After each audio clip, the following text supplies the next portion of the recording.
Entonces, las citoquininas, otra función que tienen es regular la arquitectura de las inflorescencias, ¿no? La disposición de las flores en un tallo se convierte en una inflorescencia, y existe una gran variedad de arquitecturas en las inflorescencias, ¿no? La arquitectura de la inflorescencia va a afectar el rendimiento de cultivos en brasicáceas como en coliflor, en brócoli, por ejemplo. En inflorescencias simples, las flores se forman en un tallo principal, y en inflorescencias compuestas, las flores se forman en tallos ramificados. El padrón de ramificación define la arquitectura de la inflorescencia. Entonces, las citoquininas tienen un efecto común sobre la ramificación en una inflorescencia,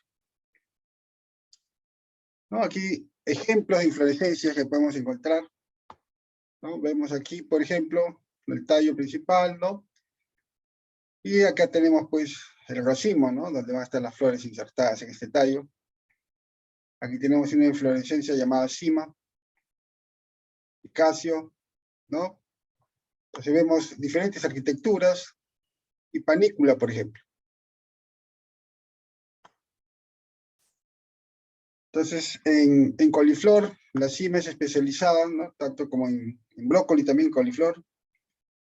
Y tiene un fenotipo similar al de la Arabidopsis thaliana. Tiene un doble mutante, apétala 1, ¿no? 1 y coliflor 1. Y un mutante simple que es apétala 1 solamente. Entonces, las flores secundarias se inician lateralmente desde las axilas del sépalo y desde el pedicelo. Entonces, los dobles mutantes, apétala 1 y coliflor 1, tienen el mismo patrón de ramificación de inflorescencia, pero es más complicado. Entonces, este mecanismo de ramificación de la inflorescencia lateral son similares con la ramificación del brote lateral en etapa vegetativa. Por ejemplo, aquí tenemos, ¿no? La flor de Arabidopsis, fenotipo silvestre, y aquí está el diagrama floral, como podemos observar, ¿no? Tenemos los sépalos, los pétalos, acá tenemos los estambres, ¿no? Y el estilo.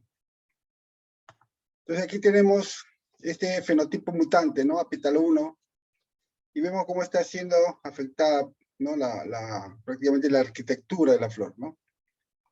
Entonces el diagrama floral de este fenotipo mutante sería el que está aquí abajo, ¿no? Tenemos los sépalos, los pétalos, y dentro hay otras, ¿no? Otras flores, como podemos observar, y además al centro tenemos los estambres, ¿no? El estilo. Entonces lo que hace este mutante es inhibe la señalización de citoquininas, por eso tenemos este crecimiento, ¿no? De forma irregular. Y al reducir los niveles de citoquininas, ¿no? Va a afectar los meristemas florales. Aquí tenemos la foto, ¿no? En forma vista frontal, ¿no? De la flor en Arabidopsis thaliana. Aquí vemos, pues, el diagrama floral, donde tenemos los sépalos, ¿no? Los pétalos, y aquí están los estambres, ¿no? Y los carpelos. El mutante simple, apétala 1, esta es la foto frontal, como podemos observar, y el diagrama floral que hemos descrito anteriormente, ¿no? Y aquí está el doble mutante, ¿no? Apétala 1 y coliflor 1. Y vemos esta, ¿no? Arquitectura, ¿no? Floral prácticamente bastante compleja.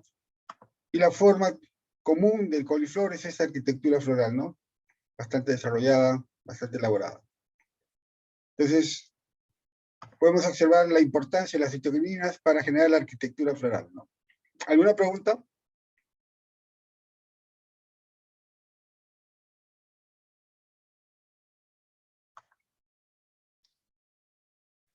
La citoquinina activa es la base libre, ¿no? La forma libre, transciatina y no sus derivados, ribósido o ribótido, se une directamente al receptor de citoquinina, ¿no?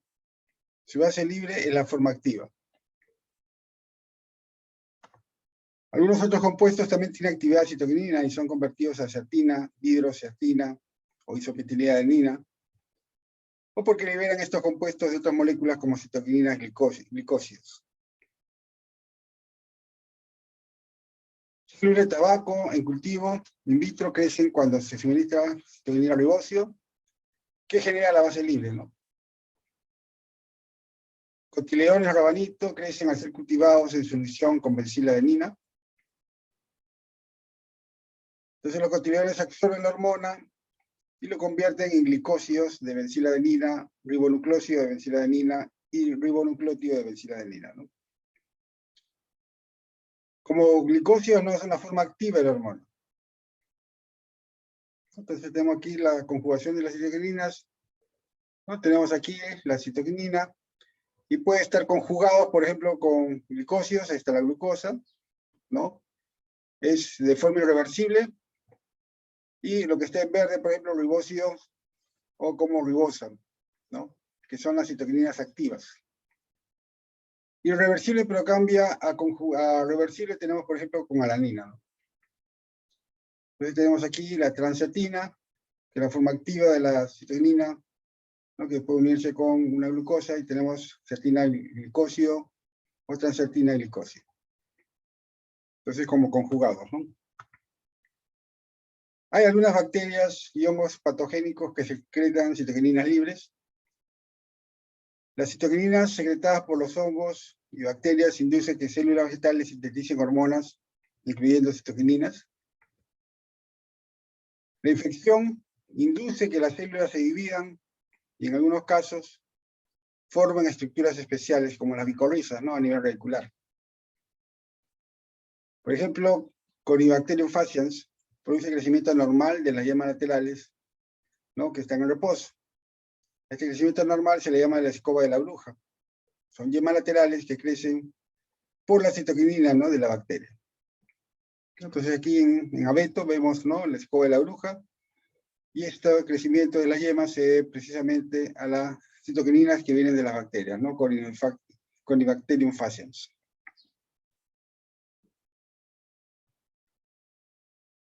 Ya habíamos mencionado, ¿no? En la clase anterior que hay bacterias patogénicas como Agrobacterium tumefaciens, ¿no? Que al infectar, por ejemplo, en el tallo, entonces se va a generar un tumor, ¿no? Y este tumor es causado precisamente por las citoquininas, ¿no?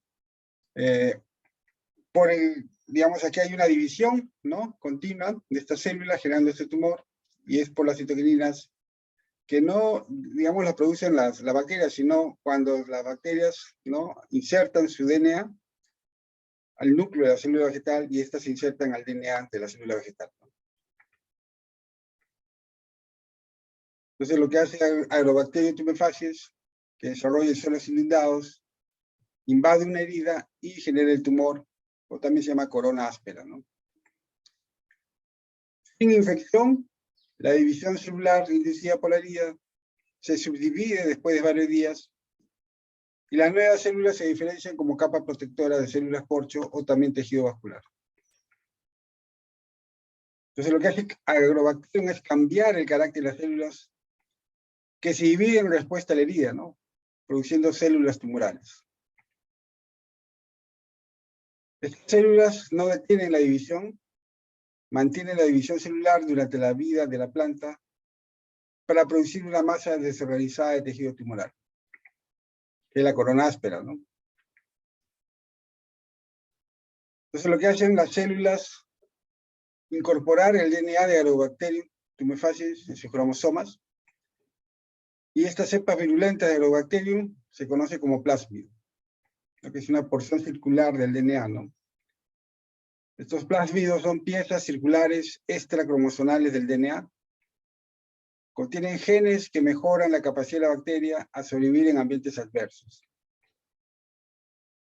Esta porción pequeña del plásmido, ¿no? Es una parte del DNA, es incorporado en el DNA del núcleo de la célula vegetal huésped. Entonces este plásmido lleva genes necesarios para la biosíntesis de transatina, auxina, y también otros compuestos nitrogenados llamados opinas, ¿no? Pero son de las bacterias. Las plantas no generan opinas, ¿no? Si no se ve a la infección, ¿no? De esta bacteria introduciendo su plásmido al DNA de la célula vegetal. Entonces las opinas no son sintetizadas por las plantas, sino después de la transformación de la corona áspera, ¿no? Entonces, en este esquema podemos ver integración, ¿no?, del plásmido. Este es el plásmido del virus, este es Agrobacterium, como podemos observar. Formación de estructuras complejas del plásmido y los círculos de plásmido por infección de Agrobacterium, ¿no? Entonces, aquí podemos ver en primer plano, ¿no?, la bacteria, Agrobacterium tumefaciens, con su DNA circular que se llama plásmido, ¿no? Lo que estamos viendo aquí, que hay un borde, ¿no?, de este DNA que se corta por endonucleasas, que es lo que estamos observando acá, y que luego va a ingresar, ¿no?, a la célula vegetal, lo que estamos representando aquí, ¿no? Está el citosol y el núcleo. Luego, este plásmido, ¿no?, este DNA, ¿no?, de la Agrobacterium ingresa al núcleo de la célula vegetal, y luego en el núcleo estos términos de DNA pueden unirse entre sí, ¿no?, y generar círculos de plásmido, como estamos observando acá. Y después, estas diferentes moléculas de DNA pueden unirse entre sí y formar estructuras más complejas, ¿no? Y ingresar, pues en este caso, al DNA cromosomal de la célula vegetal. Entonces, hemos mencionado que en esta porción del plásmido, ¿no?, hay genes que van a permitir la síntesis, ¿no?, de citokininas activas como la transciatina, auxinas y compuestos nitrogenados como las opinas, ¿no? Las células tumorales adquieren un gen para la síntesis de las citokininas. Estos tejidos tumorales de la corona áspera contienen cantidades significativas de auxina y citoquinina libre. Y cuando se agrega adenina radioactiva a la corona áspera, esta es incorporada ciatina y ciatina ribósido. Esto indica que los tumores contienen la vía biosintética de las citokininas. El tejido control, no infectado por Agrobacterium, no incorpora adenina marcada en citoquinina, ¿no? Entonces aquí tenemos en este esquema, tenemos la planta, en este caso el tomate, y aquí ha habido una herida, entonces aquí se produce la infección por Agrobacterium, que estamos viendo aquí, y tiene un DNA circular, que se le llama plásmido, y hay una porción de este DNA circular, ¿no?, que se encinde y es introducido a la célula vegetal, la célula vegetal, ¿no?, y se inserta al DNA, ¿no?, de la célula vegetal, al cromosoma, ¿no?, de la célula vegetal. Entonces la información genética del plásmido está en esta porción. Y hemos indicado que hay genes, ¿no?, que van a transmitir para la síntesis de citokininas, auxinas y opinas. Entonces, en este punto de infección se está generando una división celular no controlada, de tal forma que se forma esta corona áspera, que es un tumor. Una característica es que este tumor puede ser, digamos, separado de la planta y puede ser incubado, ¿no?, en un medio de cultivo indefinidamente. Por ejemplo, si se somete a 42 grados centígrados, se mata la bacteria, pero el tumor sigue, ¿no?, manteniéndose indefinidamente debido precisamente a estas hormonas como las auxinas, citokininas, y también el medio cultivo, ¿no?, que permite el mantenimiento de esta corona áspera. ¿Alguna pregunta?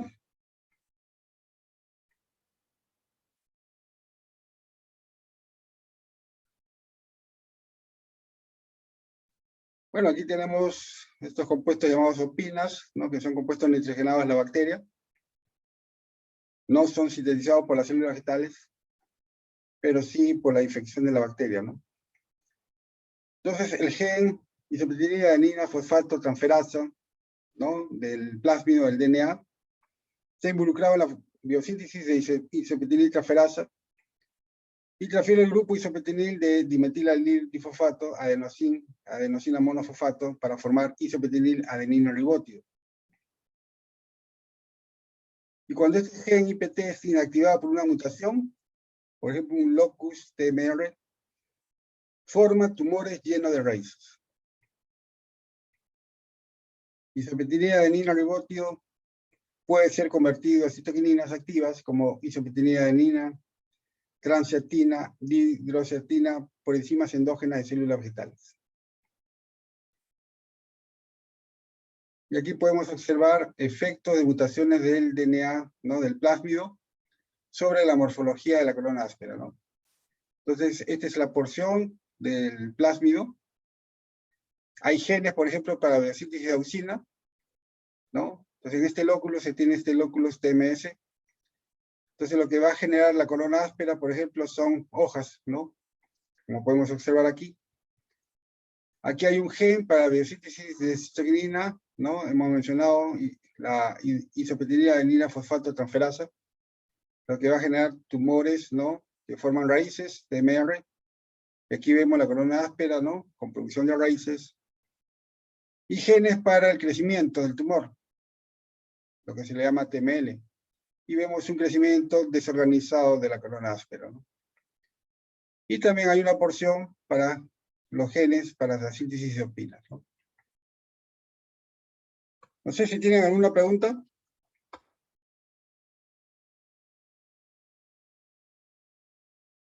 Sí, señor Ibáñez. Sí, profesor, no entendí muy bien a qué se refiere con tumores que producen raíces. Ya, por las citoquininas, ¿no? Aquí claramente se observan las hojas, ¿no? Entonces, cuando hay auxinas, acuérdense que siempre citoquininas de auxina tienen que estar presentes, ¿no? Mayormente auxinas, entonces se generan, ¿no? Imagínense que sean callos, en este caso son tumores, ¿no? O sea, son células indiferenciadas que crecen desorganizadamente. Y lo que van a generar este locus TMS, dado por estas genes, ¿no? Que están en el plásmido, entonces lo que va a generar es una corona áspera con producción de hojas. El gen que está involucrado, ¿no? Para formar corona áspera con producción de raíces es este gen para la biosíntesis de citogeninas, ¿no? En este caso, el gen involucrado es isopetilina fosfato transferasa.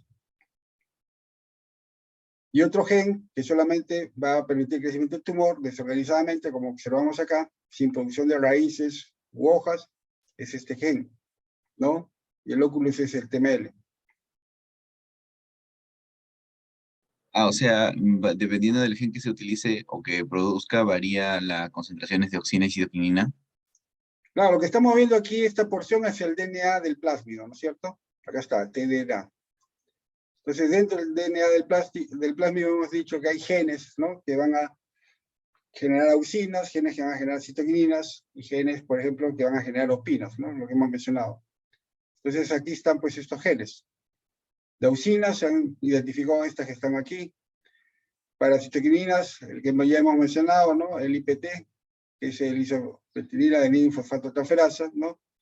Y también aquí hay unos genes que van a generar un crecimiento del tumor desorganizadamente, y otros que son de las opinas, ¿no? Que lo hemos mencionado anteriormente. Pero Listo, esto profesor, debido quedó a la claro. infección, ¿no? O sea, de este Agrobacterium tumefaciens, ¿no? Ujú. Por eso lo que estamos viendo aquí es la corona áspera. Sí, profesor, ya me quedó más claro. Acá arribita también sale genes para auxina, genes para citoquinina, genes. Claro, lo que estamos viendo aquí, este es el plásmido, ¿no es cierto? Este es el agrobacterio. Entonces, en esta porción del DNA es lo que estamos mencionando, ¿no? Hay esos genes que al introducirse, ¿no? Al DNA de la célula vegetal, entonces lo que se va a generar aquí ya es una división, ¿no? De estas células, generando pues, un crecimiento desuniforme, por eso que se llama tumor o corona áspera, debido a la producción de las citoquininas, ¿no? Si este tumor, o perdón, esta corona áspera, bueno, tumor, produce hojas, quiere decir pues que está predominando, ¿no? Que los genes de auxinas del plásmido, ¿no? Están predominando, generando más hojas, ¿no? Si este corona áspera produce raíces, como hemos visto, ¿no? En la fotografía, entonces quiere decir que está predominando pues la síntesis de citogeninas, ¿no? Y si es un tumor sin hojas o sin raíces, entonces es un tumor, está predominando los genes para el crecimiento, ¿no? De este caso de la corona áspera. Sí, profesor, más claro, ya quedó. Listo. ¿Alguna otra pregunta?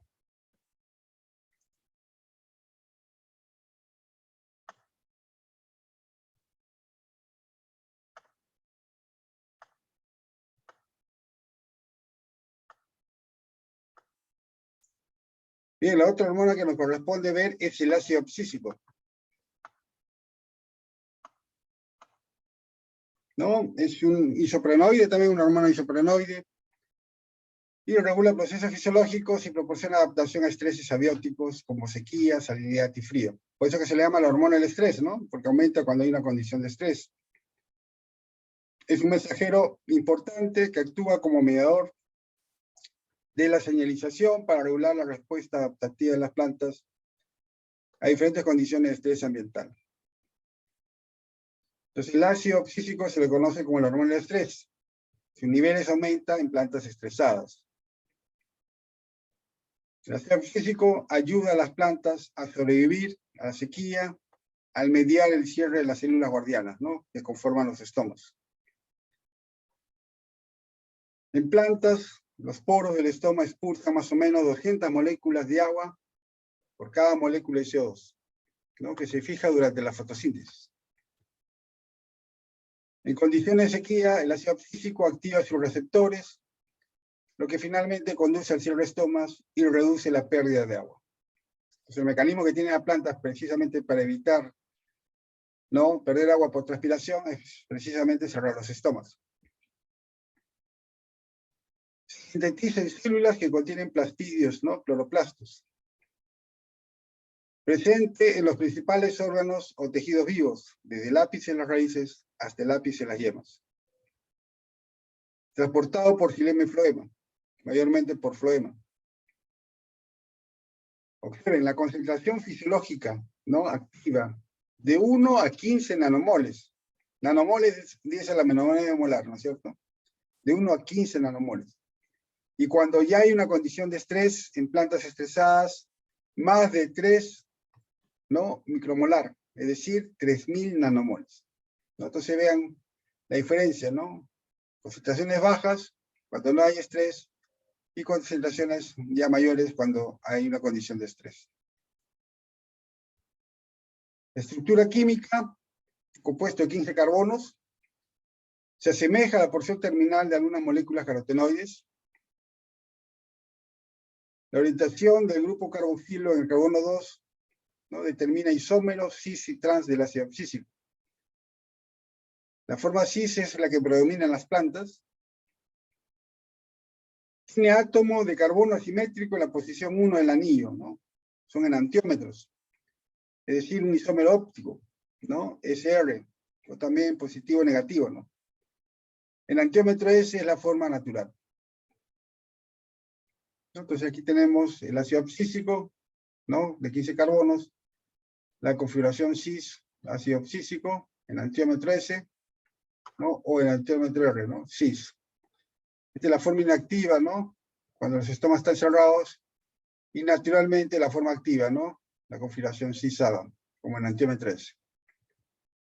Y la forma inactiva, ¿no?, trans, ácido abscísico, pero interconvertible con, ¿no?, la forma cis.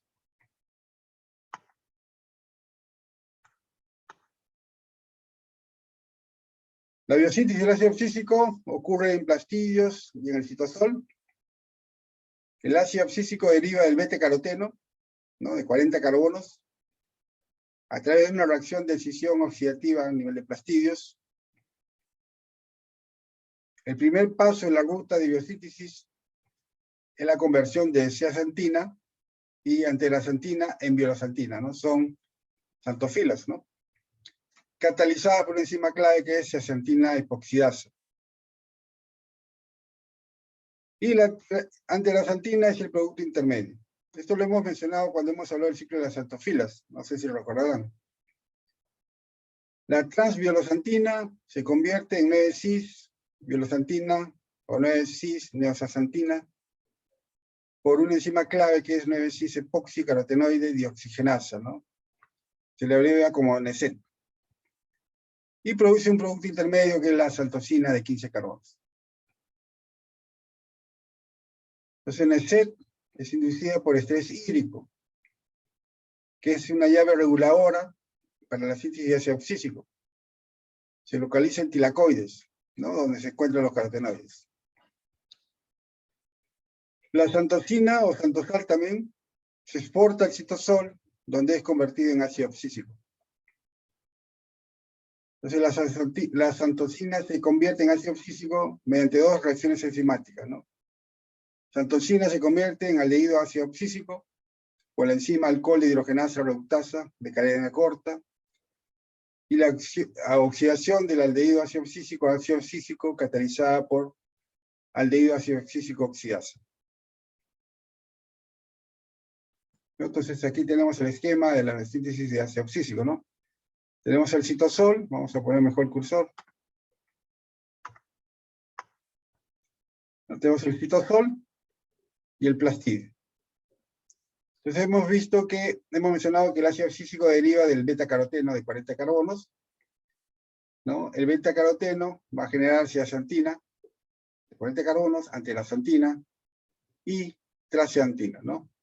Entonces aquí está la enzima que hemos mencionado, zeaxantina epoxidasa, ¿no? Todas estas reacciones en el plastidio, ¿no?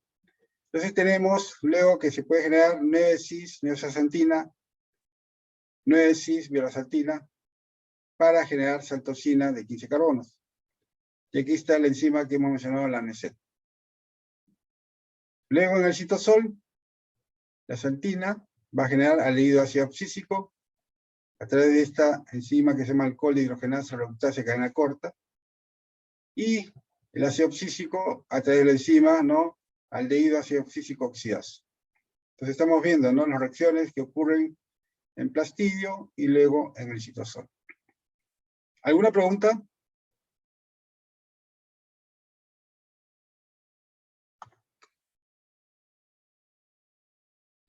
Entonces, mutantes deficientes en ácido abscísico con lesiones diferentes, ¿no? En la etapa de la vía de la síntesis, exhiben fenotipos anormales y que pueden ser corregidos con aplicación exógena de ácido abscísico. Por ejemplo, mutante en la marchitez, ¿no? El mutante de marchitez que se llama flaca, sí tienes. Por ejemplo, en tomate. Las hojas se secan debido a la incapacidad de desarrollar sus estomas.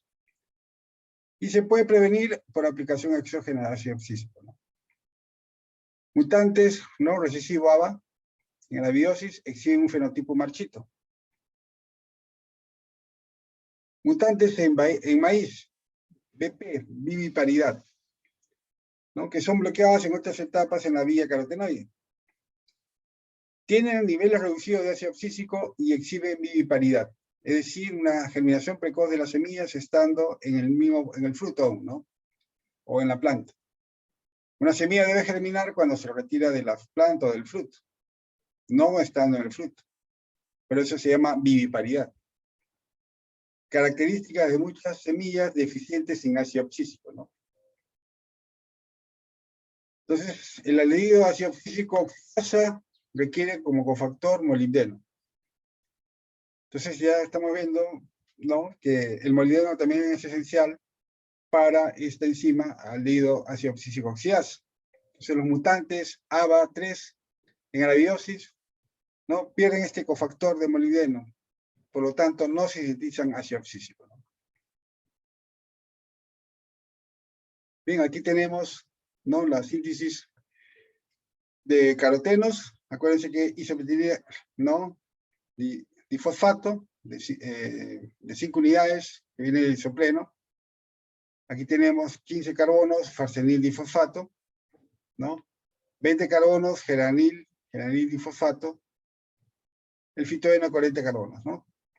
Entonces aquí tenemos ya los carotenoides.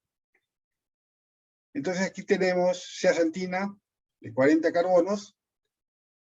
Y aquí, por ejemplo, en este punto hay la enzima, por ejemplo, en mutantes, ¿no? Que no van a ser funcionales.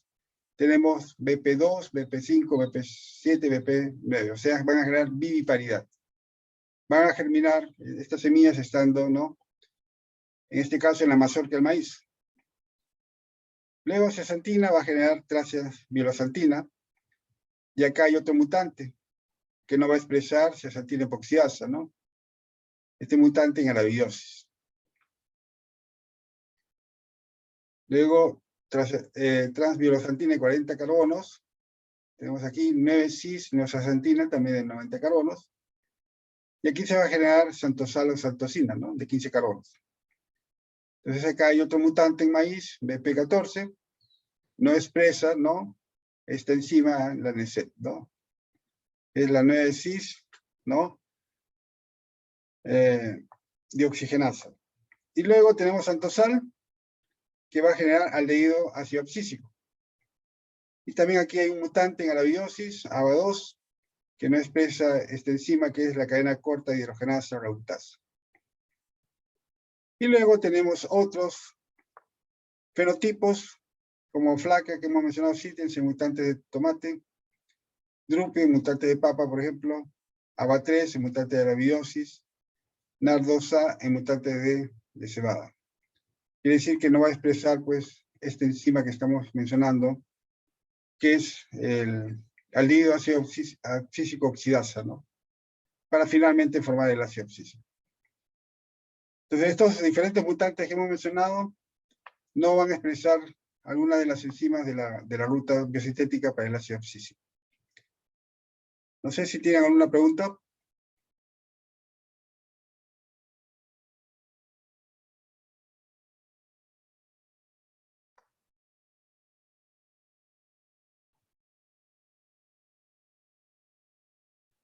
Aquí vemos, por ejemplo, una mazorca, ¿no? Y ahí están los granos de maíz. Y podemos observar que han germinado estando en la mazorca, ¿no? Esta germinación previa en mutante maíz, ¿no? Hemos visto varios mutantes maíz, en este caso BP14, deficiente en ácido abscísico. Entonces esta proteína BP14 cataliza la ruptura del 9-cis epoxicarotenoides para formar santosal, que es precursor del ácido abscísico, ¿no? A veces ocurre que podemos partir una fruta, como una papaya, por ejemplo, y podemos observar que hay semillas que han germinado, ¿no? El hecho de que hayan germinado estando dentro del fruto ya es un indicador que hay deficiencia de ácido abscísico. Deben germinar las semillas luego que a partir del fruto, ¿no? Luego que se para, se lava y bueno, se deja secar y luego se puede sembrar. Igual puede ocurrir con otros frutos, como puede ser el lúcuma, palto. Uno puede abrir el fruto y podemos ver que ya las semillas han germinado, ¿no? Lo cual es un indicador de que hay deficiencia de ácido abscísico. ¿Alguna pregunta?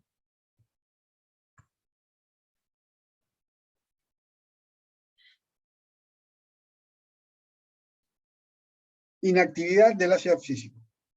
El ácido abscísico libre se inactiva por oxidación, generando ácido faseico y ácido dihidrofaseico, ¿no? También puede ser por conjugación covalente con un monosacárido. El ácido abscísico conjugado, ¿no? Con glucosilester, ABA, ¿no? Glucosilester, es una conjugación alterna y su polaridad y distribución celular. El ácido abscísico libre, en el citosol, es el conjugado, ¿no? Ácido abscísico, glucosilester, está en vacuolas, que es una forma de almacenamiento también del ácido abscísico. Hay enzimas estereasas, células vegetales que liberan ácido abscísico libre desde la forma conjugada. Entonces, plantas sometidas a ciclo de estrés y sobreriego, ¿no? El ácido abscísico conjugado con glucosilester aumenta constantemente y en la forma conjugada no se descompone durante el estrés hídrico. Entonces hemos visto que se genera el ácido abscísico, ¿no? Que proviene del aldehído ácido abscísico. Entonces puede ocurrir oxidación del ácido abscísico y generar el ácido faseico, ¿no? Y el ácido 4-dihidrofaseico. Entonces el ácido abscísico es inactivo. O también puede ser conjugado con glucosil-éster, ¿no? Conjugado y tener pues el ácido abscísico glicosil-éster, ¿no? Es una inactivación también del ácido abscísico por conjugación. La forma libre, ¿no? Es la forma activa del ácido abscísico.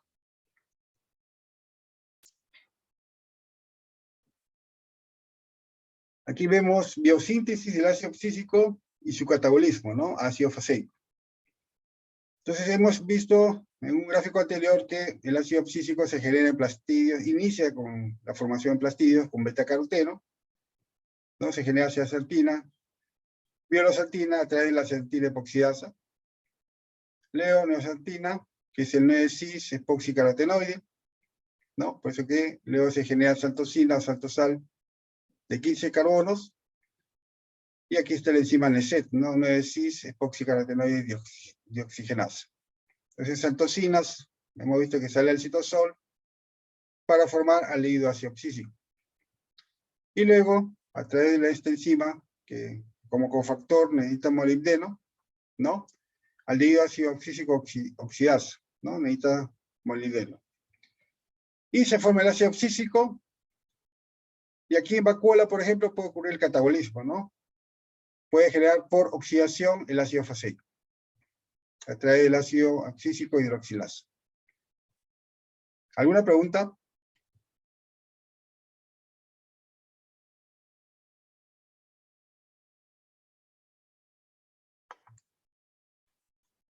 Un elemento central de la respuesta de las plantas a la sequía y su salinidad es el transporte de iones, ¿no? Compuestos y hormonas a través de membranas celulares. El ácido oxísico se produce en las venas de las hojas, donde actúas, ¿no? Sobre los estomas que están cercanos.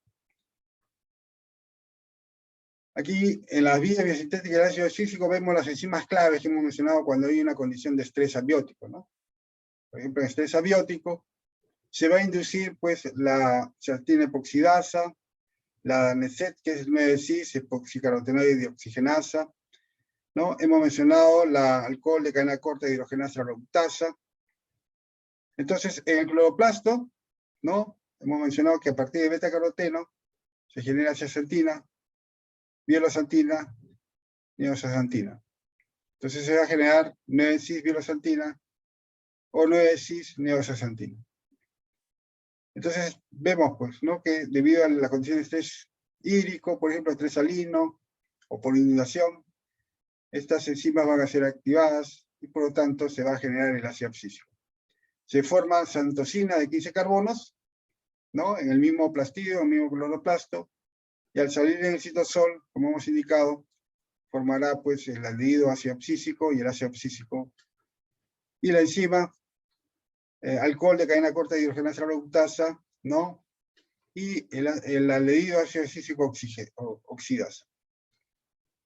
Entonces, siempre en las condiciones de estrés se van a expresar estas enzimas. Por eso que se dice que el ácido oxísico es la hormona de estrés, porque aumenta cuando hay una condición de estrés, ¿no?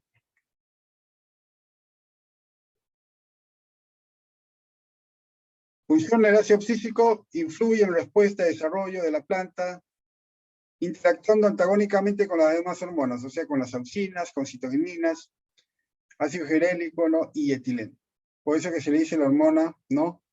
Inhibidora del crecimiento, porque actúa antagónicamente con las demás hormonas.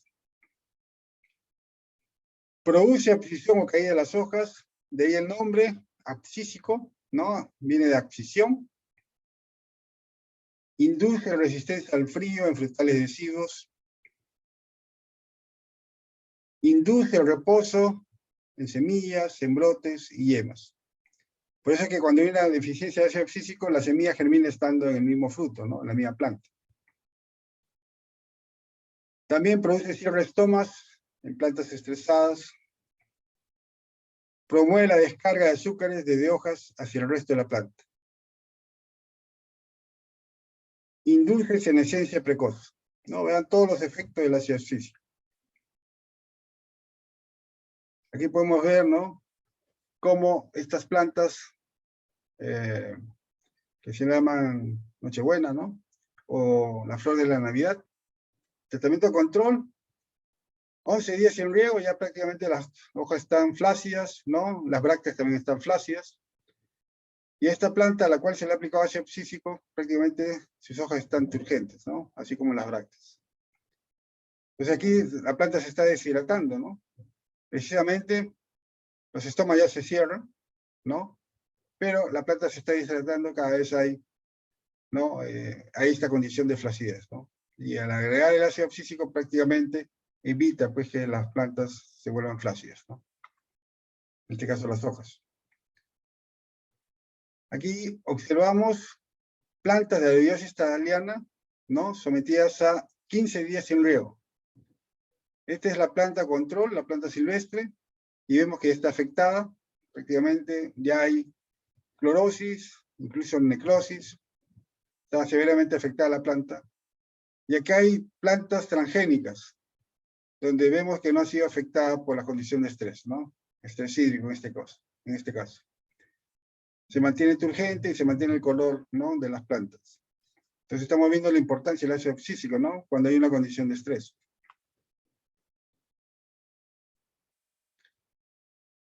Por ejemplo, hay productos que pueden imitar, ¿no?, la función del ácido abscísico, como puede ser pirabactina, quinabactina, y pueden ser reconocidos por los receptores del ácido abscísico. Y el ácido abscísico se usa para ayudar a diferentes cultivos a sobrevivir una sequía severa, por ejemplo. En aplicaciones agrícolas se ha visto que el ácido abscísico, ¿no?, obstaculizado por su inestabilidad química y por el alto costo de producción. El control clínico de receptores del ácido abscísico es una estrategia para modular la tolerancia a la sequía. Por ejemplo, hay un producto que se llama Abamimix, ¿no?, que puede imitar la función del ácido abscísico para mejorar la resistencia a la sequía en las plantas. Este Abamimix es un análogo estructural a la base del ácido abscísico, sulfonamida y pirabactina. Es eficaz para aumentar la resistencia a la sequía en plantas con características similares a las inducidas por el ácido abscísico. Entonces, el Abamimic imita la función del ácido abscísico mediante la unión a receptores de ácido abscísico, inhibiendo la actividad de una proteína fosfatasa y activando la vía de señalización del ácido abscísico. Ensayos in vivo demostraron que el Abamimic activa la expresión de genes que responden al ácido abscísico, previniendo la pérdida de agua por transpiración de las hojas y mejorando la resistencia a la sequía. Entonces aquí vemos, ¿no?, el tratamiento de control aplicando ácido abscísico y los productos Abamimic 2 y Abamimic 1, ¿no? Entonces aquí tenemos plantas que tienen 2 días, ¿no?, antes de ser, bueno, están hidratadas, están regadas. Entonces estamos viendo, prácticamente están creciendo bien, se mantiene el color de las plantas, ¿no? Pero aquí vemos ya el tratamiento de control, por ejemplo, un día, ¿no?, sin regar, y acá un día después sin regar, y vemos que prácticamente mueren las plantas, ¿no? Acá está el porcentaje de sobrevivencia, 0. Aplicando el ácido abscísico, prácticamente las plantas se mantienen vivas, 100%. Aplicando el Abamimic, ya sea 2 o el 1, no hay, digamos, como el caso del control, ¿no? O sea, no hay una muerte total de las plantas, pero vemos que aquí solamente sobreviven el 18%, y con el Abamimic 1 sobreviven el 80%. O sea, es bastante alto, ¿no? Casi se asemeja al tratamiento aplicando ácido abscísico. Entonces, en este caso, este producto, el Abamimic, ¿no?, 1, redujo la pérdida de agua y mejoró la resistencia a la sequía, ¿no? ¿Alguna pregunta?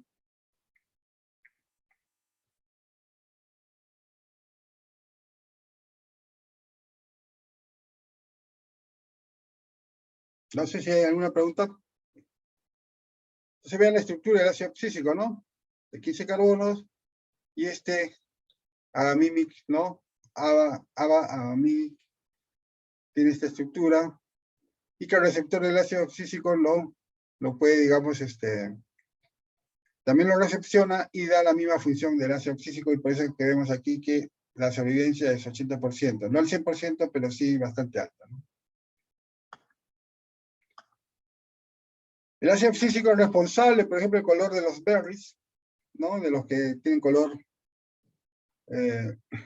azulado o rojizo. Estimula la enzima uridinifosfoglucosa, ¿no?, flavonoide 3 glicosiltransferasa, ¿no?, la UFGT, que participa en la síntesis de las antocianinas. Hay un producto comercial que se aplica, ¿no?, para aportar ácido abscísico en la configuración S, y otro producto comercial que lo que aplica es para formar etileno, etefón, ¿no? Y vemos aquí, ¿no? Los resultados, por ejemplo, aplicando ácido abscísico a BIT, ¿no? Que produce tipo Red Blood, por ejemplo, para producir antocianinas.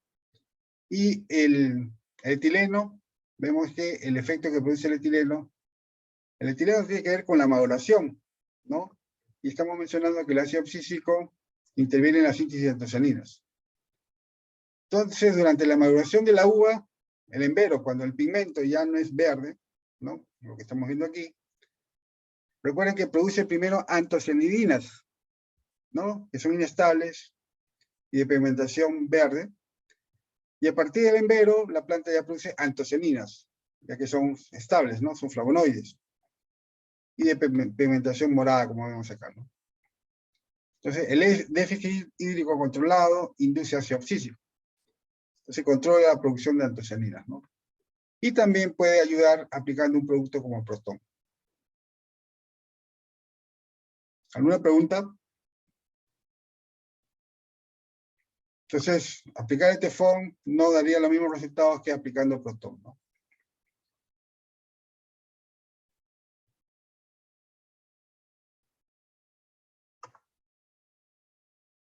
Aquí vemos, por ejemplo, en Crimson Seedless, sin ácido abscísico, vean los racimos, vean las bayas, ¿no? Prácticamente se mantiene verde, aplicando ácido abscísico en menor dosis y en mayor dosis, ¿no? Entonces, están más pigmentadas, tienen más antocianinas.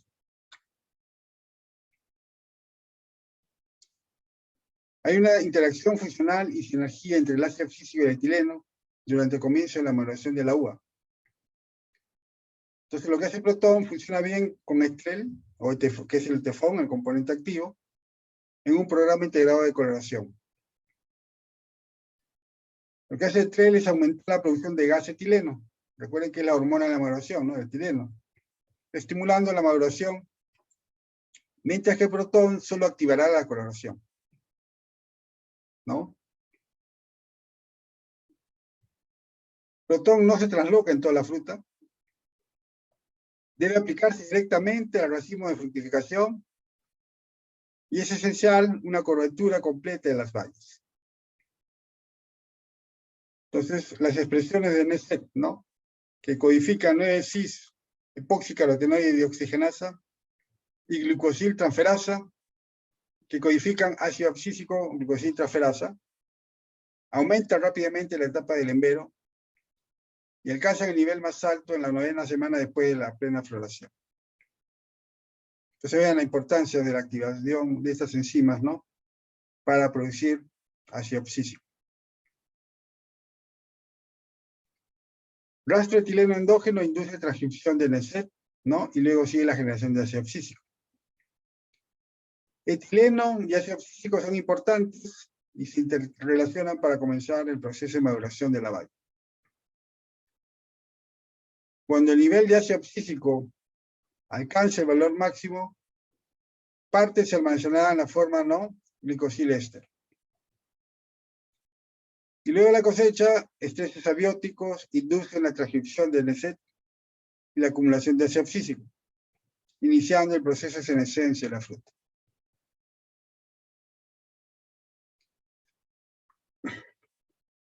Bien, aquí vamos a ver, por ejemplo, las auxinas y gibberinas activan el catabolismo del ácido abscísico en la etapa temprana, en este caso en el fruto de fresa, y también puede regular el catabolismo del ácido abscísico y la biosíntesis durante el desarrollo del fruto.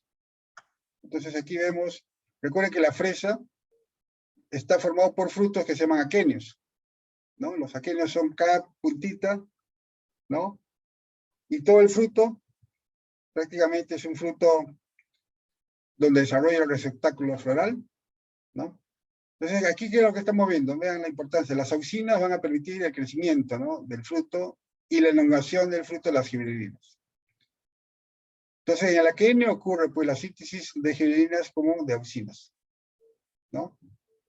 Y vemos aquí, por otro lado, cuando ya el fruto alcanzó su tamaño máximo y la elongación, entonces ahora prácticamente el ácido abscísico inhibe a las auxinas y gibberinas, ¿no?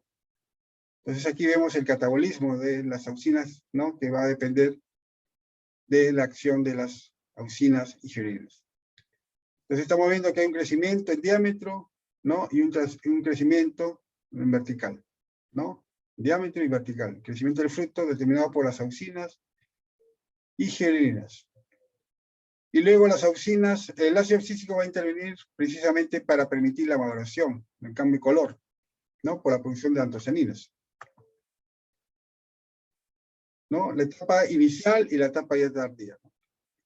Entonces, en la etapa inicial, tenemos los aquenios, el gráfico anterior, ¿no? Síntesis de auxinas giolininas, que permite el crecimiento en diámetro y vertical del fruto, ¿no? Entonces, lo que está ocurriendo aquí, prácticamente, estas dos enzimas inhiben la acción del ácido abscísico. Y cuando ya tenemos la etapa tardía, más o menos, esto empieza el día 1, con primero la polinización, va creciendo, ¿no? El fruto, y llegamos más o menos a los 45 días, y ya tenemos el fruto de tamaño comercial, y con el cambio de color, ¿no? Entonces, prácticamente lo que va a ocurrir aquí, que ya se inactiva la producción de auxinas giolininas, como vemos aquí, y se activa, ¿no? La producción de ácido abscísico. Precisamente por esta activación de esta enzima que hemos mencionado, que es la LECET, ¿no? Precisamente el ácido abscísico lo que va a hacer es producir pues, antocianinas, ¿no? Dándole el color, ¿no? A la fresa. Y aquí estamos viendo, auxinas y giolininas bajan, aumenta el ácido abscísico, como vemos aquí, y la maduración se da. ¿Alguna pregunta?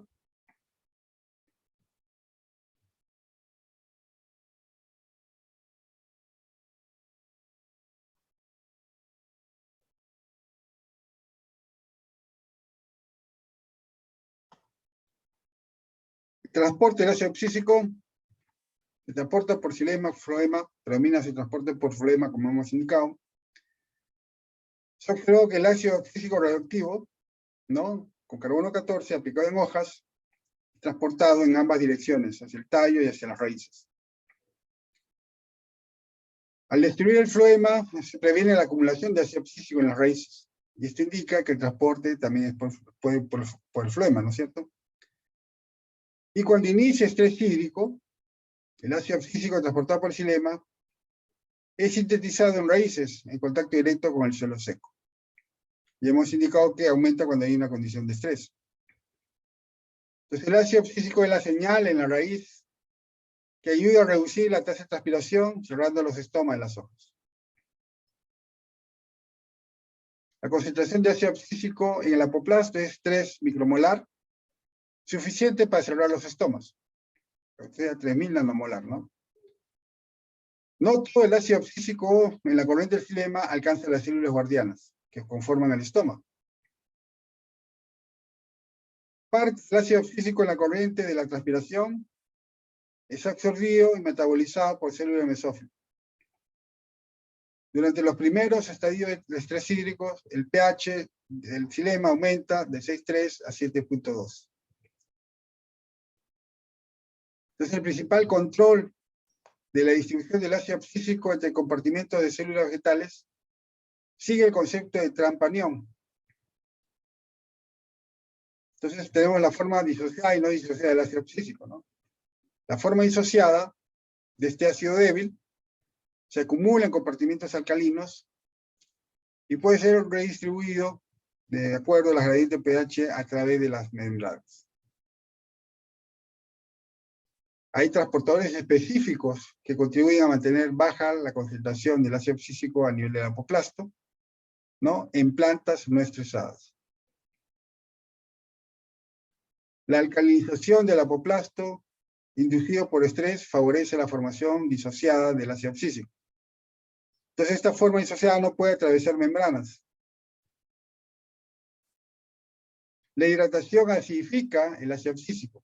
Entonces, la liberación de ácido abscísico de sitio de síntesis disminuye su asimilación por células del mesófilo. Ambos cambios de pH incrementan la cantidad de ácido abscísico, alcanzando las células guardianas vía transpiración. Pues el ácido abscísico redistribuido en la hoja, sin incrementar el nivel total del ácido abscísico, hay un aumento del pH en la savia del xilema, que es señal de que la raíz promueve el cierre temprano de los estomas.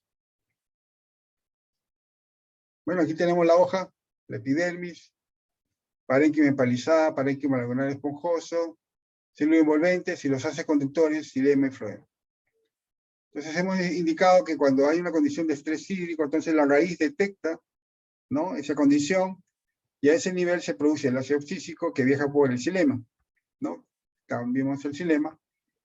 Entonces el ácido abscísico a nivel de las hojas puede estar en el apoplasto, ¿no?, o en el simplasto.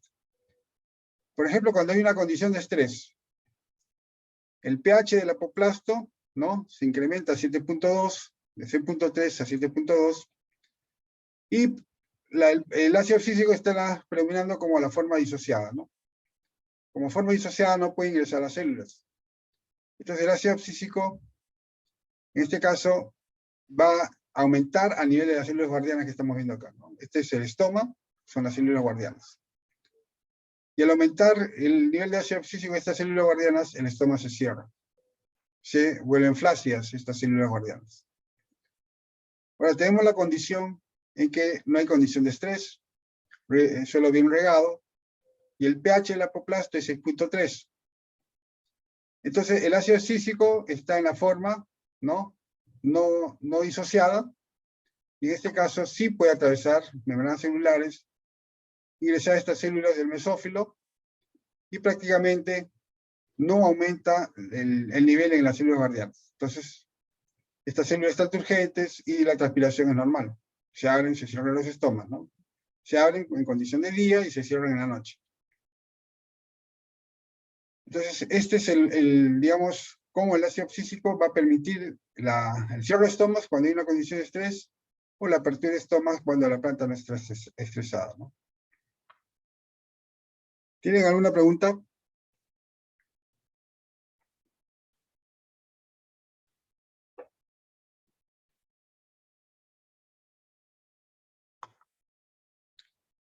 Aquí en estas fotografías podemos ver los estomas que están abiertos en la parte superior. Vean aquí el poro, células guardianas, células accesorias.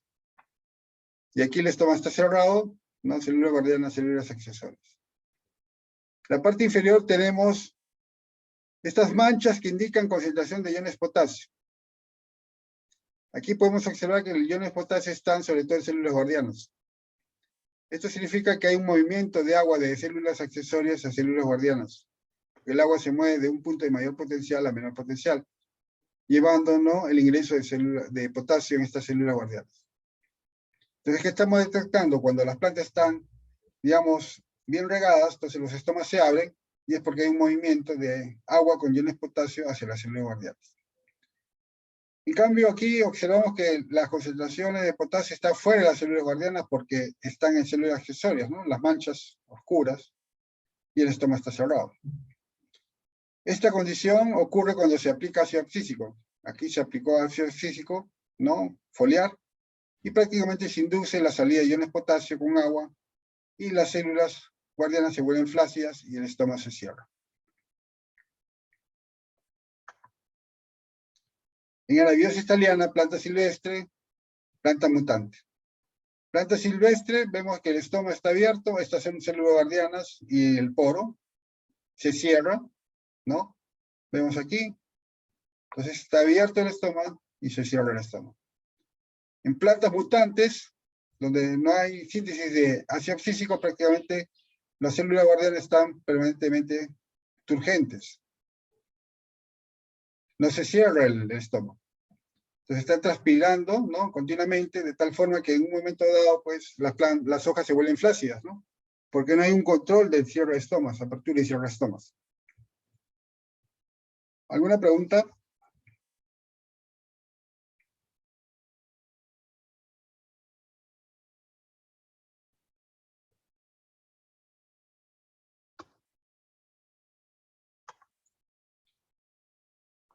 En este gráfico podemos observar el sistema de transporte del ácido abscísico en las hojas, ¿no? Tenemos la hoja,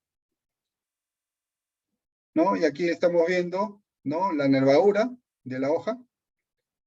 Y aquí estamos al nivel del epidermis, donde están los estomas, ¿no? Entonces, en la nervadura de la hoja se incrementa el ácido abscísico, como vemos aquí, y en una condición de sequía, ¿no?, una condición de estrés. Entonces hay un transportador de ácido abscísico, ABCG25, por ejemplo, se llama. Aquí estamos al nivel del apoplasto.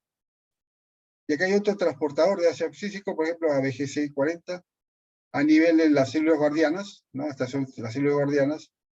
Y entonces incrementa el nivel de ácido abscísico de estas células guardianas y el estoma se cierra en esta condición de estrés.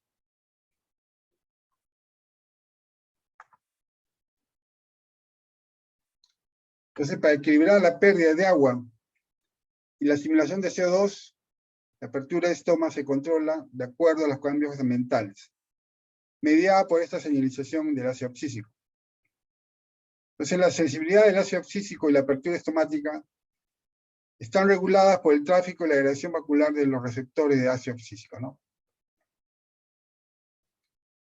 Una vez que ingresa a la célula, el ácido abscísico inicia una cascada de señales que incluye la fosforilación de proteínas tipo clave. Hay muchos objetivos de fosforilación que son en sí mismos canales o transportadores en la membrana celular.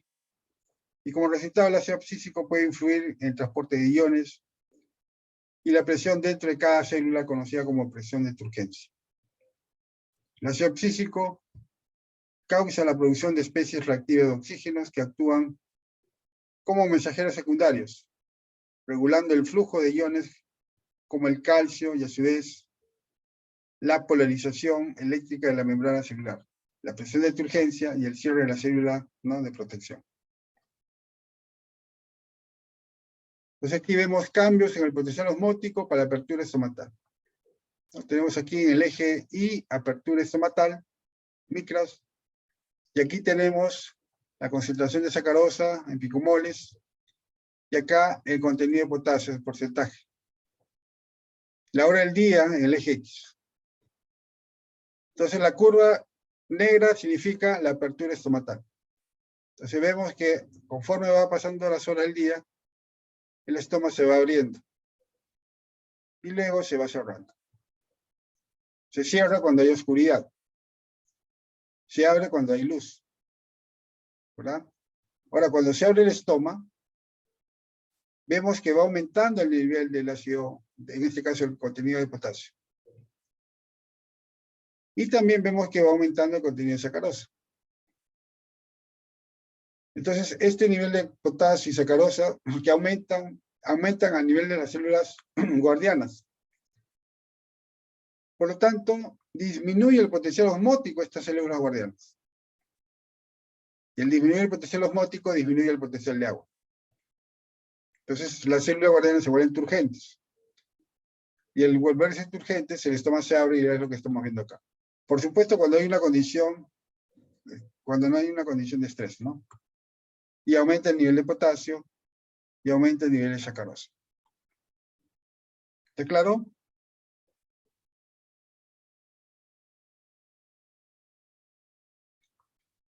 Y aquí en la parte superior vemos el potencial de agua de hoja en megapascales. Vean que va de 0 hasta menos 1.6 megapascales, valores negativos. Y aquí en la parte inferior tenemos la resistencia estomatal, segundos por centímetro. Entonces vemos que el potencial de agua en la hoja va disminuyendo. Acá tenemos la hora, los días en el eje X, ¿no? Va disminuyendo conforme pasan los días. Entonces, de un valor que está próximo a 0, va cayendo, se hace más negativo. Y en este punto se volvió a regar. Por eso que el potencial de agua comienza nuevamente a recuperarse. Y vemos que cuando disminuye el potencial de agua, y aquí tenemos la curva de la resistencia estomatal, entonces mientras que aumenta la resistencia estomatal, los estomas están cerrados, y coincide con el potencial de agua que es más negativo. Y cuando los estomas están cerrados, coincide con el nivel de ácido abscísico que aumenta. ¿No? Veamos aquí, aumenta el ácido abscísico, aumenta la resistencia estomatal, y por lo tanto disminuye el potencial de agua de la hoja. Entonces aquí hay una condición ya de estrés. Por eso es que cuando se vuelve a regar se recupera, ¿no?, el potencial de agua. ¿Alguna pregunta? No sé si está claro.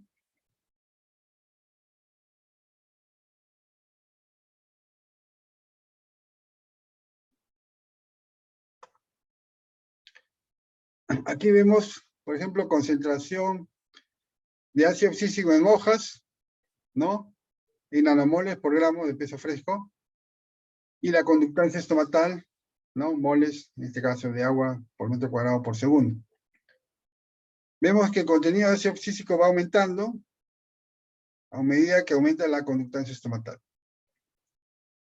Cuando hay mayor nivel de estrés, entonces mayor, ¿no? Los estómagos se cierran, entonces aumenta el contenido de ácido abscísico.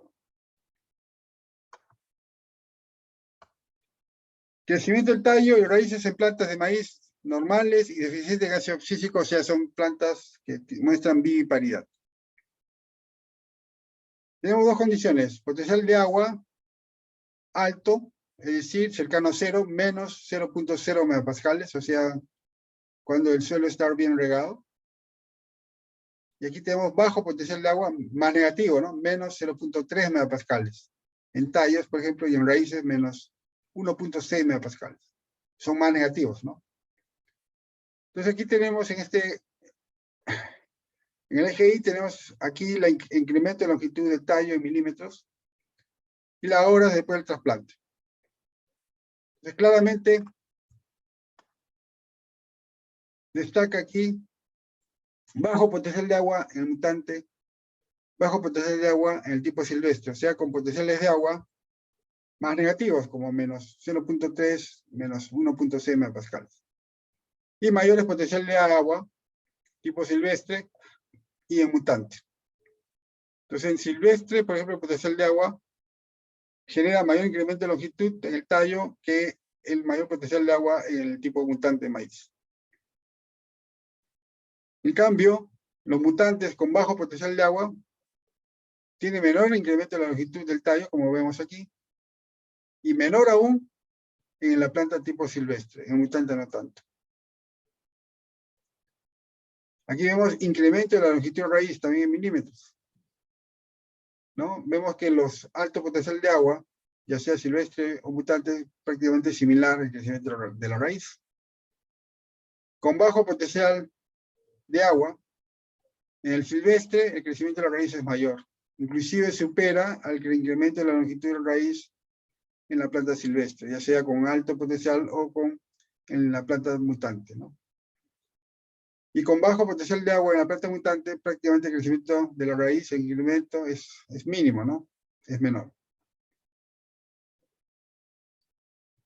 Y aquí vemos la razón de la raíz tallo. Vemos aquí que hay una relación directa, por ejemplo, en tipo silvestre, con ácido abscísico, y en el mutante deficiente con ácido abscísico prácticamente se genera una línea, ¿no? Horizontal. ¿Alguna pregunta?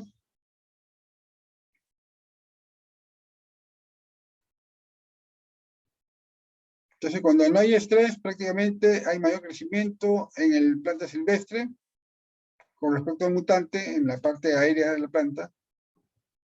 Y en la parte auricular, la tendencia es la misma, pero no se ve diferencia, ¿no? En la raíz. En el mutante es mayor el crecimiento del tallo con respecto al silvestre cuando crecen en condiciones no de estrés.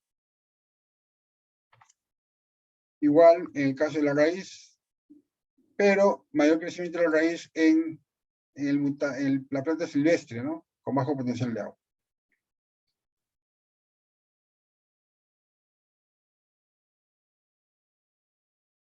¿Tienen alguna pregunta?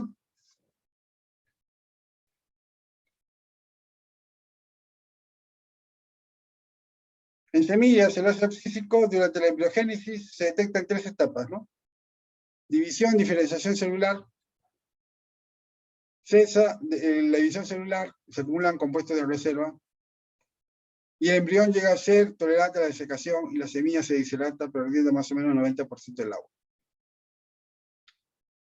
Entonces, lo que hace la deshidratación inducir que la semilla entre a la quiescencia. No sé si ustedes recordarán este concepto, que no germina mientras las condiciones ambientales no sean óptimas, ¿no?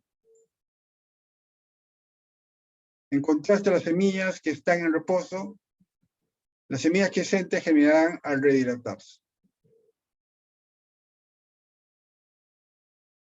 Entonces, el contenido del ácido abscísico en semillas es muy bajo al comenzar la embriogénesis, alcanza un máximo y luego cae gradualmente a niveles bajos a medida que las semillas alcanzan la madurez.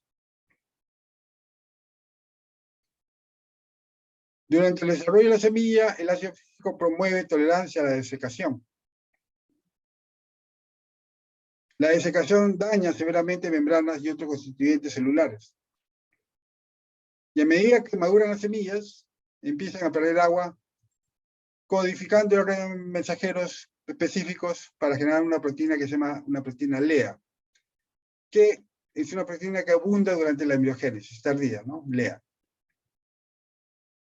Están involucradas en tolerancia a la desecación, se acumulan en embriones. El ácido físico afecta la síntesis de proteínas, lípidos de reserva y también proteínas LEA. La aplicación de ácido físico exógeno promueve la acumulación de proteínas de reserva y proteínas LEA en embriones cultivados de diferentes especies. Por ejemplo, en mutantes deficientes de ácido físico, reducen su acumulación. La síntesis de proteína LEA puede ser inducida por aplicación de ácido físico en los tejidos vegetativos. Síntesis de proteína de reserva se reduce en otros mutantes durante el desarrollo de la semilla con niveles normales de ácido físico. Esta señal indica que controla genes de proteínas de reserva durante la embriogénesis. El ácido físico también mantiene el embrión maduro en un estado de reposo hasta que las condiciones ambientales sean óptimas para el crecimiento. Entonces, el reposo de semillas es un factor importante en la adaptación de las plantas a ambientes no favorables. Introduce una demora temporal en los procesos de germinación. Tiempo adicional para la dispersión de semillas a grandes distancias. ¿Qué pasaría si una semilla germinara, por ejemplo, en condiciones extremas? Por ejemplo, hay nieve. Germina esa semilla y la plántula muere. No puede prosperar en esas condiciones. ¿O qué pasaría si una semilla germinara en condiciones, por ejemplo, extremas de calor? Germina y muere. Por eso que el reposo se da. Y está controlado precisamente por el ácido físico. De no germinar la semilla mientras no se tengan las condiciones apropiadas, ¿no? Ambientales apropiadas. Entonces, durante la germinación de la semilla, el embrión entra en una fase de quiescencia en respuesta a la desecación. El agua y el oxígeno deben estar disponibles. La temperatura debe ser adecuada y no deben estar presentes sustancias inhibidoras. En este caso, el ácido físico, que es la hormona que inhibe la germinación. Y la hormona que promueve la germinación es el ácido gibrélico. ¿Está claro? Entonces, el reposo de semillas está controlado por la razón de ácido físico, ácido gibrélico. Por ejemplo, en arabidosis, el reposo de semillas se puede sobreexpresar con un periodo de post-maduración y un tratamiento de frío. Mutante deficiente de ácido físico, recesivo, ABA recesivo en arabidosis, no entran en reposo durante la maduración.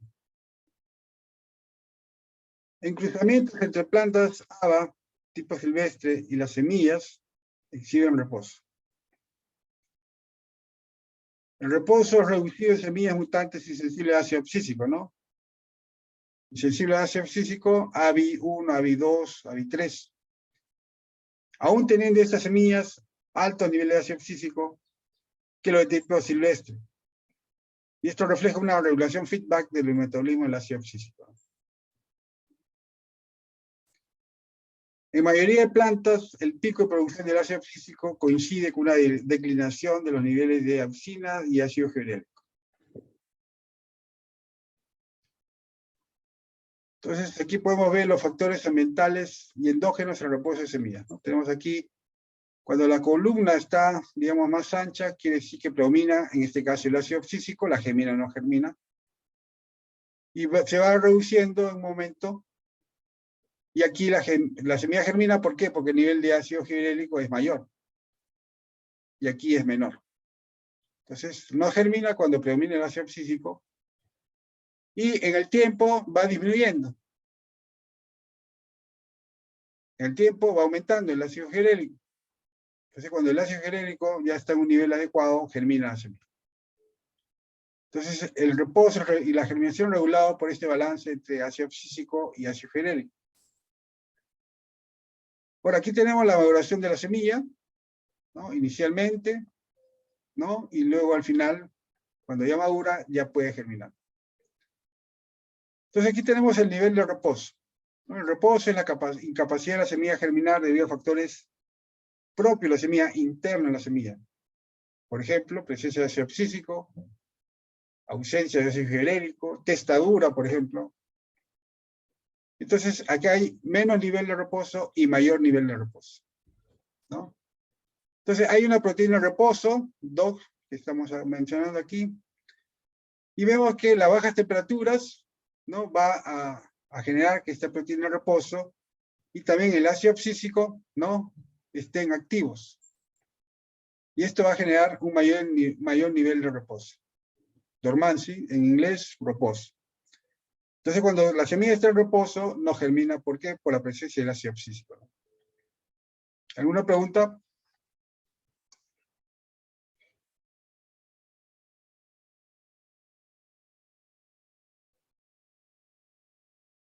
Entonces, la germinación de la semilla empieza con la protrusión de la radícula a través del recubrimiento de la semilla. Este proceso es facilitado por ácido gelélico, se sintetiza nuevamente en el embrión embebido y es inhibido por ácido abscísico. El etileno y la auxina también juegan un papel en la germinación. Dosis bajas de auxina promueven la germinación, mientras que dosis altas la inhiben. Semillas deficientes en ácido gelélico de un mutante de arabidosis que no germina ante la ausencia genética exógena fueron inducidas a mutación y luego sembradas. Semillas producidas por estas plantas fueron seleccionadas para revertirlas. Semillas que vuelven a ganar su capacidad para germinar. Semillas reversibles son aisladas y conducidas para ser mutantes de síntesis de ácido abscísico.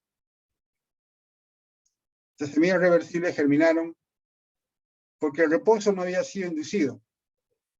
Esto quiere decir que hay síntesis de germininas, en este caso ya no era necesario para superarla, ¿no? Entonces el ácido abscísico y el ácido gelélico ejercen efectos sobre el reposo de semillas en diferentes tiempos. Sus efectos son antagónicos sobre el reposo, no necesariamente reflejan una interacción directa, ¿no? Entonces, mientras el ácido abscísico esté presente, la semilla no germina. Y las condiciones climáticas, por ejemplo, durante el frío, ¿no? Hay semillas que requieren frío para germinar. Entonces, durante el invierno, el nivel del frío, ¿no? Hace que el nivel de ácido abscísico comience a disminuir. Llega la primavera y germinan, por ejemplo, ¿no? ¿Por qué? Porque ya aumentó el nivel de ácido gelélico. Aquí tenemos silicuas, ¿no? Aquí está la semilla en estado de reposo. El endospermo ¿no? De estas semillas tenemos el nivel de ácido abscísico. Y hay transportadores de ácido abscísico, como hemos visto en el caso de la hoja. En este caso, ABG25, ABG31. Aquí tenemos el apoplasto. Y en el embrión de ¿no? De esta semilla, tenemos que también hay transportadores de ácido abscísico. Y mientras el ácido abscísico esté presente, ¿no?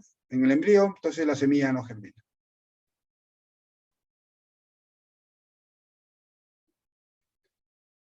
El ácido abscísico inhibe la producción de enzimas, ¿no? Que induce el ácido gelélico.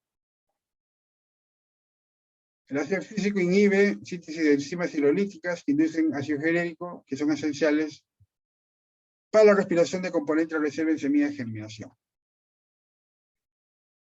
El ácido gelélico estimula la capa de neurona en granos de cereales para producir amilasas como la alfa-amilasa y otras enzimas hidrolíticas como la beta-amilasa, almidón fosforilasa.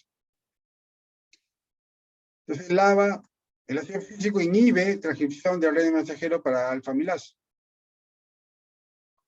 Hay una proteína BP1, por ejemplo, que es activador de la expresión del gen inducido por ácido abscísico. actúa como represor de la transcripción de algunos genes regulados por gibberelinas, ¿no? Entonces el ácido abscísico lo que hace es reprimir la expresión, ¿no? de una amilasa para gibberelina, de una amilasa B, que es un factor de transcripción que media la inducción de gibberelina para producir alfa-amilasa, ¿no? Y aquí podemos ver en este gráfico la reducción inducida por estrés de frío en gibberelinas bioactivas y azúcares en anteras susceptibles de frío, ¿no? Tenemos aquí estas anteras y hay una condición de estrés por frío, ¿no? Entonces lo que hace el frío prácticamente es inducir la esterilidad del grano de polen debido a la presencia del ácido abscísico. Y el ácido abscísico lo que va a, digamos, a bloquear es transportador de monosacáridos, ¿no? Y también a las invertasas. Entonces el ácido abscísico al bloquear la acción de las invertasas y transportadores de monosacáridos, prácticamente mantiene la esterilidad del grano de polen, ¿no? Sabemos que las invertasas actúan sobre la sacarosa generando glucosa y fructosa. Pero la inacción de las invertasas debido a la presencia de ácido abscísico no se hidroliza sacarosa, por lo tanto no se genera glucosa y fructosa. Se reduce la producción de azúcares, ¿no? Y también se reduce el transporte de azúcares. Ahora bien, también se va a afectar la síntesis de gibberelinas, ¿no? Por la presencia del ácido abscísico. Recuerden que la síntesis de gibberelinas se produce la gibberelina que da, digamos, genera las demás gibberelinas, que es la gibberelina 12, después la gibberelina 53, ¿no? Y tenemos las gibberelinas activas como gibberelina 4 y gibberelina 7, que también se inactivan. Por lo tanto, se reduce la síntesis de gibberelinas. Entonces, el frío que inhibe enzimas como la gibberelina beta-oxidasa y la gibberelina 3-beta-hidroxilasa, ¿no? Por lo tanto, no se sintetizan estas gibberelinas. Mientras que el ácido abscísico sí. Por eso es que se mantiene, por ejemplo, que las semillas no germinen, o en este caso el grano de polen, se mantenga la esterilidad del grano de polen, ¿no?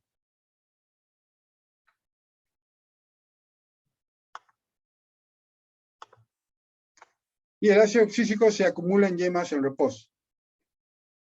Reposo es una adaptación importante en climas fríos para especies leñosas. El árbol expuesto a temperaturas muy bajas, por ejemplo en invierno, el ácido abscísico es lo que protege meristemas. Al no brotar estos meristemas, detiene el crecimiento de los meristemas temporalmente, ¿no? Mientras que el frío, ¿no?, se mantiene intenso. Entonces, las respuestas a bajas temperaturas requiere un mecanismo sensorial que detecte cambios de las condiciones climáticas y un sistema de control que traduzca las señales y dispare los procesos de desarrollo dirigiendo el reposo a las semillas. O sea, el reposo no solamente está, digamos, orientado a semillas, sino también puede ser yemas o brotes, ¿no? El ácido abscísico se acumula en las yemas en reposo y decrece luego que los tejidos están expuestos a bajas temperaturas. El reposo y crecimiento están regulados por un balance entre inhibidores de yemas, el ácido abscísico, y promotores de crecimiento como las citoquininas y las gibberelinas. ¿Tienen alguna pregunta?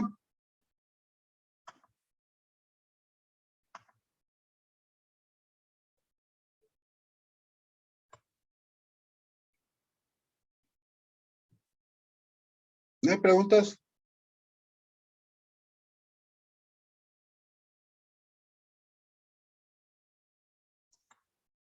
Creo que el ciclo acaba la próxima semana, ¿no?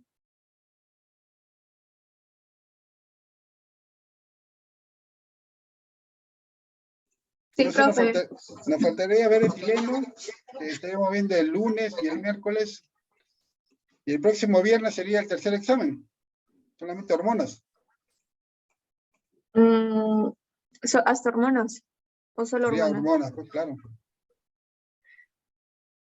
Profe, una pregunta ahí, ¿para cuándo tendríamos plazo para entregar el informe de laboratorio? Hasta la siguiente semana, pues. O sea, Porque, aquí- profe, lo que pasa es de que, al menos en mi caso, acabamos, o sea, los 30 días con el tratamiento acaban la próxima semana, en jueves, me parece. pero ya Miércoles las o cuentas jueves. muestran los síntomas. No sé, todas están grandes, están grandes todas. Yo imagino que quizás en esta semana o ya con la otra próxima semana se va a notar más porque creo que crecieron bastante. Entonces, A ver, mm, lo que sí es que, por ejemplo, en las plantitas les está saliendo unas manchitas blancas. ¿está bien Y yo, hasta el 18, viernes 18, presentar el informe? Que es el día de examen de ustedes, creo, el examen final, si no me equivoco. sí, podría ser, profe. ¿Ya? Yo para eso ya habremos acabado. Bueno, al menos en mi caso, sí.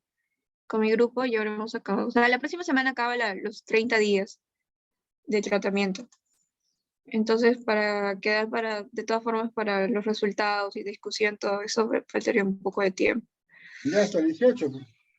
Sí, profe, le está saliendo unas manchitas blancas a las hojas.